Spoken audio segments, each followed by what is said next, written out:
Hi everyone, today let's take a quick look at Blackrock's advice to investors, and then of course we'll take a look at all of the charts and data. Do me a quick favor and like and subscribe and watch the video till the end to help out the channel, and let's get started. So Blackrock did publish some advice here to investors, and they said take a grip, but they are still bullish here for the next 6 to 12 months on US stocks. Not so much on European stocks, a little bit more neutral there, but still relatively bullish on Japan as well. So let's take a look at it. Not everything is rosy. Of course, they do talk trade tensions here a little bit, as well as private credit and infrastructure. And first up for their themes is invest in the here and now. Look for things that are well anchored. They're still a little bit concerned about inflation.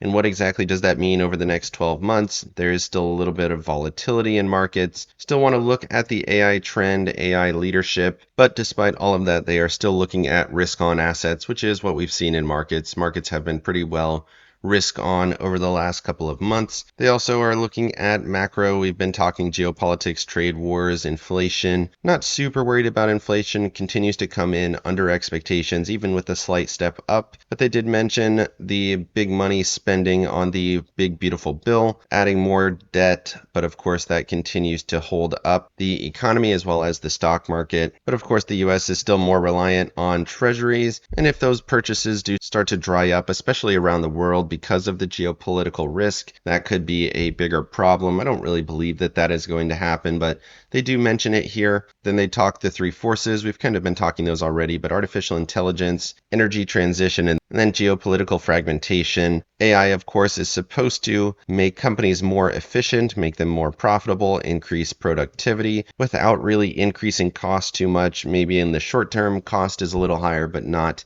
over the long term. Then they're looking at nuclear. This has been a big player for a while. AI could power nuclear. That would be the energy transition that they're mentioning, moving away from fossil, moving away from renewables and moving towards cleaner nuclear. That would be an interesting move. And then final geopolitical reshuffling of competitiveness. I do continue to believe that that is going to be bullish for the US markets, especially over the medium to long term. Short term, obviously there's been volatility, but over the long term, I still believe that the reshuffling will be good for us as long as they are maintained once Trump is out of office. Is the reshuffling going to go back to the way that it was? Hopefully it doesn't. But if we have a more level playing field, the US should be in a stronger position. And then looking at relative returns, they say Europe has been kind of fading here. Did outperform for a little bit, but not so much recently. Return on equity around 12%. Still really strong, but not as strong as the US. And like I said, they're still bullish on Japan here, looking for them to play a little bit more catch up. So neutral on Europe, bullish on US and Japan. Still overweight on SPY and the NASDAQ, also looking at nukes as that nuclear play. They continue to talk about that as a potential opportunity. And like I mentioned here, Europe stuck in neutral.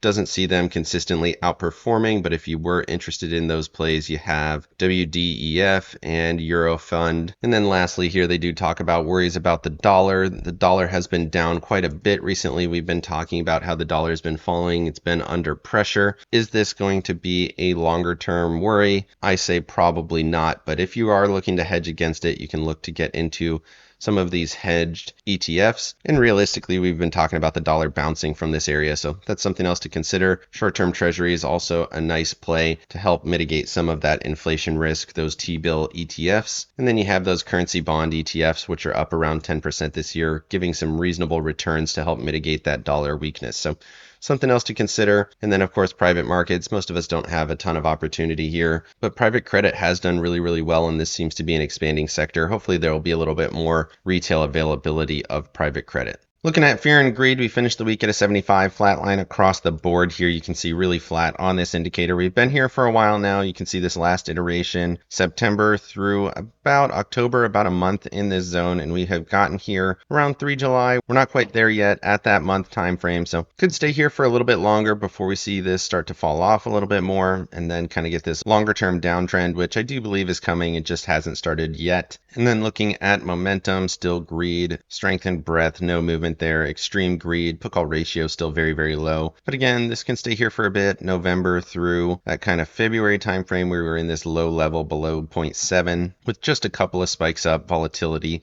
still in that same complacent region, and then safe haven demand and junk bond demand, still extreme greed on both of those. The bond spread has continued to kind of contract here, and it's at an extremely low level right now. Moving over to the AAII survey, this continues to step down as the bears continue to step in a little bit. We haven't really seen price action go with this sentiment quite yet, so I do believe it will over the next 2 to 3 weeks at this point. Because markets have been extremely resilient, even at that peak bullishness, we didn't see any pullbacks. The contrarian metric is not really materializing right now. So we'll see if this kind of pulls back. If we hit a low bearish level and markets have held up really well, it might make sense to flip back to that bullish thesis. But for now, I still think this is going to be the trend, and I do think price will eventually follow this sentiment. Moving over to seasonality, you can see we're pretty much through the biggest rallies. That was right here, 18th to the 21st is when we see this kind of flatten out and stagnate here for the month. It is very slightly bullish still, but if you look at these peak levels, they are right here at the same level at the end of the month as they are right now. So we'll see. Neutral is the metric here for seasonality as we head into the end of the month. And then looking at that seasonal calendar here, you can see week after expiration does tend to have wild swings, can be kind of up 3, could be down 4, just depends on what we end up seeing. But look for that volatility, maybe a little bit more follow through. The Monday is slightly bearish, leading indicators on the Monday, existing home sales for the Wednesday, durable goods orders for the Friday, not a ton of data this week. We do have a lot of earnings this week, and then the following week is that GDP for Q2 as well as the FOMC meeting. I still don't think we're going to get the cut in July, but I think September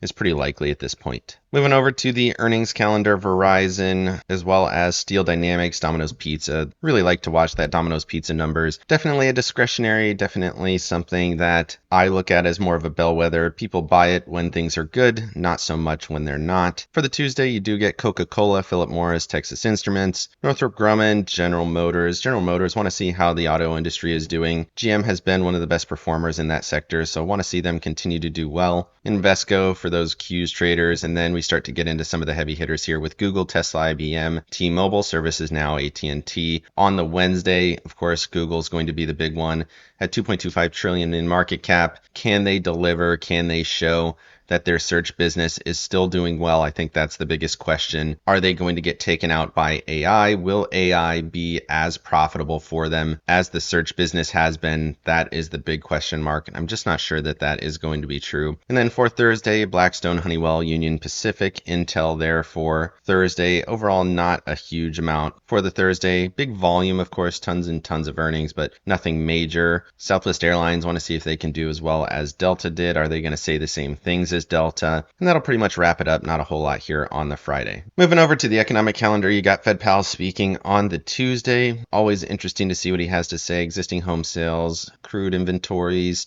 initial jobless claims here for the Thursday. A little bit of soft data, global services, new home sales, and then for the Friday, not a ton, just those durable goods orders. So not a lot of data, mostly earnings this week. And that's really what's going to dictate price over the next couple weeks. Moving over to Max Pain. Max Pain, obviously not a third week options expiration, but the put call ratio is still quite high at 3.94. Tons and tons of puts, but they are further out of the money here. You can see all the way down at 480, 465, 515. Obviously not going to affect short-term price action. We're not going to get anywhere near those levels, but you can see 630, big call wall there, really close to the money. So that's a little bit of a bearish indicator. Can we go down to this kind of 617 to 620 area? That is probably likely based on this metric. Of course, Max Pain's not going to have a ton of influence with only 800,000 options, but this is a really big call wall that is significantly larger than these put walls that are further out of the money. So this is a little bit of a bearish indicator here for the end of the week. Moving over to the charts, looking at the S&Ps here on the weekly chart. This is the SPX. You can see we're right at this trend line, which continues to hold really well. You can see it marks multiple bottoms in here. We're right at it, held again the last 2 weeks as support. The question really is, does this accelerate to this upper trend line, which is about 6 to 7% higher from current? That was the kind of previous topping zone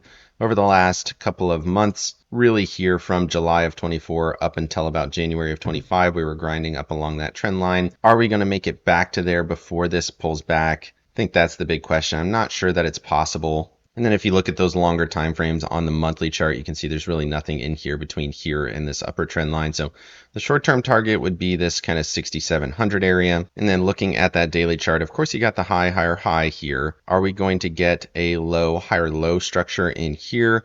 Kind of between this 570 and kind of 590 area, I think makes sense. Of course, you could see bigger pullbacks. There's a ton of volume coming through, and we're just not really going higher from this area. But structurally, everything is still bullish. We're still holding above 625.90, which is your current support. We still held the trend line in here, which is pretty much at that same level. Momentum is starting to turn a little bit. And looking at that RSI, you can see, of course, we are super overbought. The SMA is already in overbought conditions, which doesn't happen very often. Usually that means you're really close to the top if you're not there already, and you can see the structure breaking down here below the SMA. Retest of the SMA. Are we going to get that major rejection similar to this but with a little bit more follow through? That is the big question mark. For now, we haven't seen that, and we are continuing to kind of melt up despite these indicators showing that we're not really going to have a lot more potential for upside. Moving over to the SPY here, you can see on the Tasty charts, we're right above that second ATR band on the weekly chart. That's 626.67. So we did make it through there. We stalled out at that level the last 2 weeks. We did get above it slightly this week. Upper ATR band would be 650.85.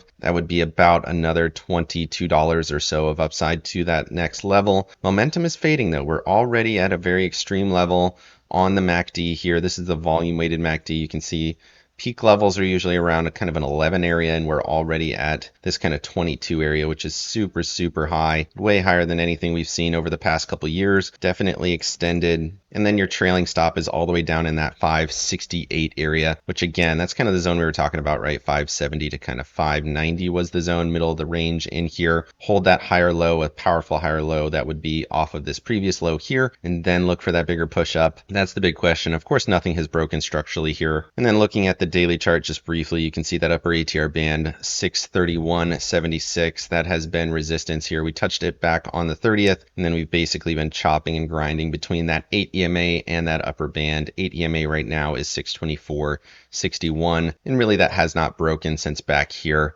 in June. Then moving over here to the weekly chart for the NASDAQ, again, nice week, 1.25%, still holding the same kind of trend line, very similar, marking the tops back here. Did kind of chop around that level before breaking down, but we're back above it now. Got above it 3 weeks ago, and then we've held above it this week with a nice little continuation potential. And then if we kind of add a trend line here, marking these tops a little bit more closely, that would give you a short-term target in this kind of 23 area here around 23.6. Can we get to that zone? Doesn't give you a ton of opportunity. That would be about 2%, which I guess is not nothing. That's a pretty nice move if you can get it. But again, momentum, 2 weeks in a row, stepping down, very extended at a 307 on the MACD.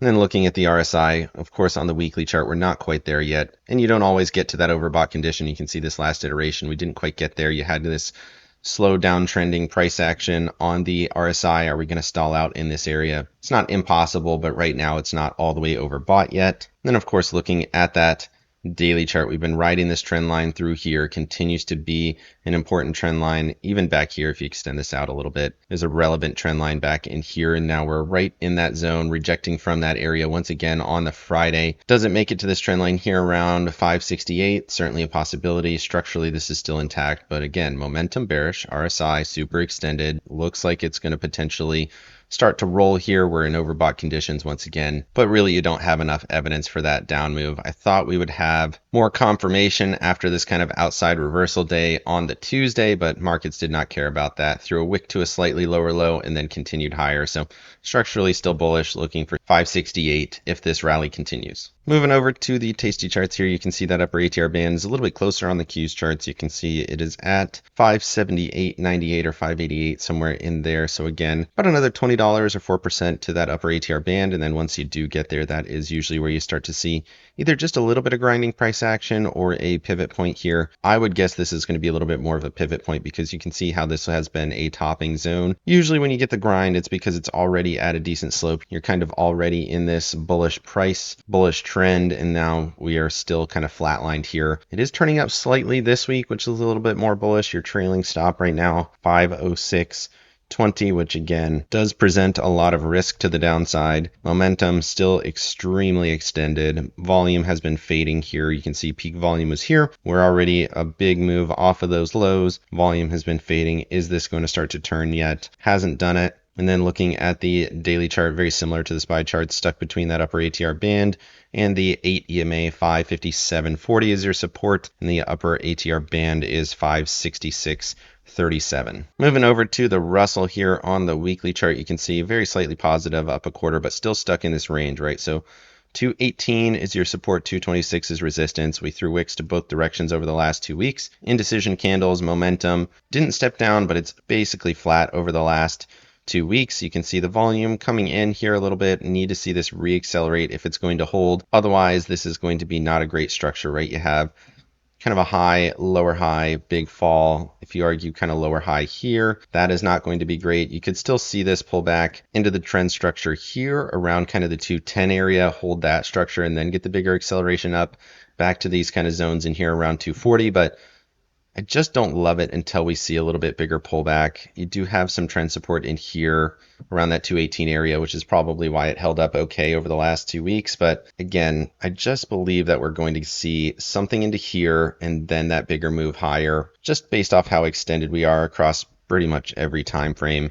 And then looking at that daily chart, you can see why this does not look super great. You had the big reversal candle on the Tuesday. That was the candle that I thought was going to be more of a indicator of future price, but so far we've kind of shaken that off. Still hasn't gotten above the peak from the Thursday, the 10th. That is that 226.02 level. We've been watching it from this consolidation all the way back here, really, but it's been an important level. We touched that zone. Is this going to be the pullback area? It's looking a lot weaker on the Russell versus the others, which are really being driven by NVIDIA and Microsoft. Moving over to the Russell here, the Russell continues to stay in bearish conditions on the weekly. This is part of why this zone continues to be resistance. 223.09 is your trailing stop. We have not closed above that. Over the last 3 weeks, we continue to throw wicks to that zone and close below it. So 223, an interesting zone, still cannot get above it. If we could, I think that would be a major indicator that we're probably going to push to that upper ATR band, which right now is 235.68, which would present a nice opportunity. But again, momentum still super extended, just like everything else, and we are in that zone of resistance.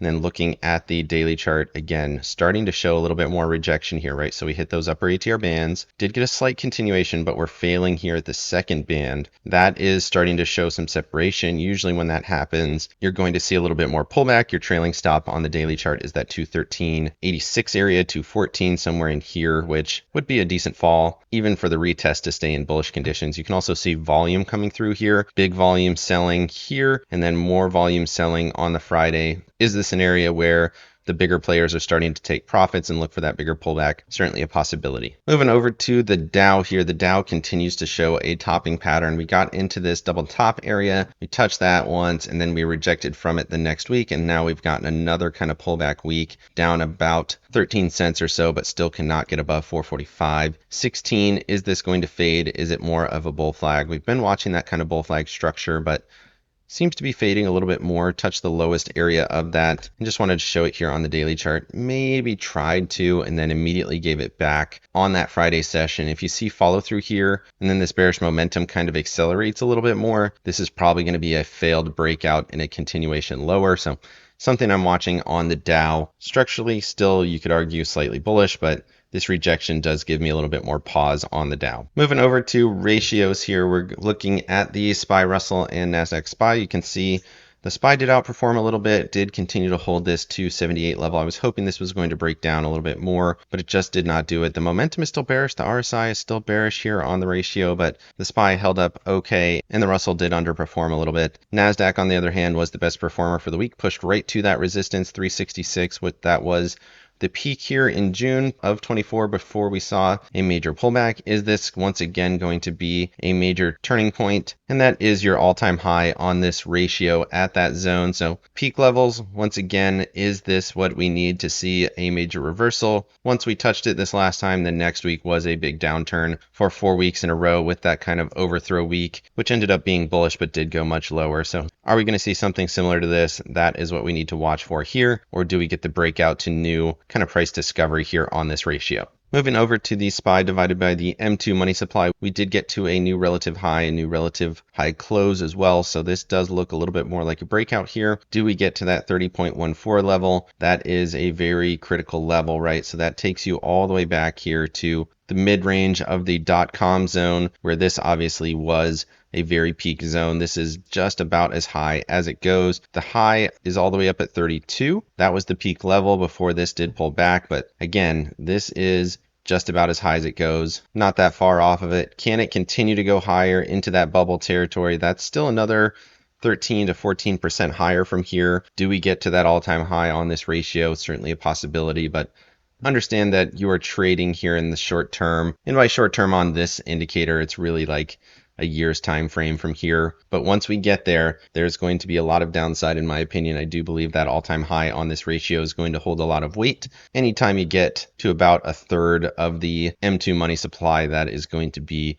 a huge number here. So big exposure to stocks. Can this continue to go higher? For sure. Will it stay higher from here? Probably not. Moving over to the Mag 7 here, we did see the Mag 7 step above this kind of consolidation on a closing basis. We're still in this range of the wicks. The wicks there is 338.34 for the next level. And then just to give you that perspective, 341.42 is the wick high here from December before we saw this long consolidation and sell. Can we get into this zone? Absolutely. Are we going to get higher than that? I'm not sure. Right now, this still looks like a big double topping pattern for me. We did show a little bit more strength this week, but the momentum still fading. RSI still getting very close to overbought conditions, not quite there yet. But looking at that daily chart, you can see we're even closer. We've been grinding in this zone here for a bit. And then looking at that next zone, 338 is very close. It doesn't offer a ton of opportunity. That's about a percent and a third. Do we get to that zone and then sell like we did here? We had this kind of peak level, threw a wick to that zone, lower high setup, and then we did get that bigger waterfall off. That is very much the concern that I am looking for. And if these stocks start to roll, that is going to be very bearish for markets, of course. Moving over to Apple and Microsoft here on the weekly charts, you can see still in the zone of consolidation here for Apple, still cannot get above 211.55. Realistically, your peak zone would be 217, but we haven't touched that area in the past several months, and I just don't think that we're going to get there here. I think this is going to continue to fade. You do have a long-term bullish structure, and it is hanging in there pretty well. I just don't see it rocketing higher from here. There's not a lot of hype around Apple. They're not really growing. They're still making a ton of money, and their profit margins are good, but this is still an expensive company at these prices, in my opinion. And I think that's really demonstrated from the fact that we are coming off of an all-time high of 260, had a lower high setup here, big waterfall sell-off. Now we're kind of trying to fight our way back. Do we make it to the 55 EMA? If we did, I think that would be a nice selling opportunity, but I'm not even sure that we're really going to make it there. This does not look super good. Very slightly positive, just 2 cents on the week. And then looking at Microsoft, just continues to be an absolute rocket ship, pushing through this zone, pushing through the trend lines. Everything continues to break to the upside. Super overbought, of course, even on the weekly, 73.13. I just don't think this is going to go too much further, especially as we get closer to earnings. Can they demonstrate the strength required to justify this price? I'm just not sure it's possible. Moving over to Tesla and NVIDIA, Tesla had a nice move, 5.15% coming off of the 313 level break, getting back above the trend line. Looks like this is headed to the trend line here now. Next week, that's going to be around 340, which is about another $11 higher. Can we get through here to the next zone at 355? I would say that's unlikely. We've been watching this kind of wedge pattern. We're still wedging here. I would expect we'll touch the upper band, and then we'll probably see this sell off a little bit more. Momentum is slightly bullish, RSI hanging in there, but I'm not sure that we're going to see that continue higher from here.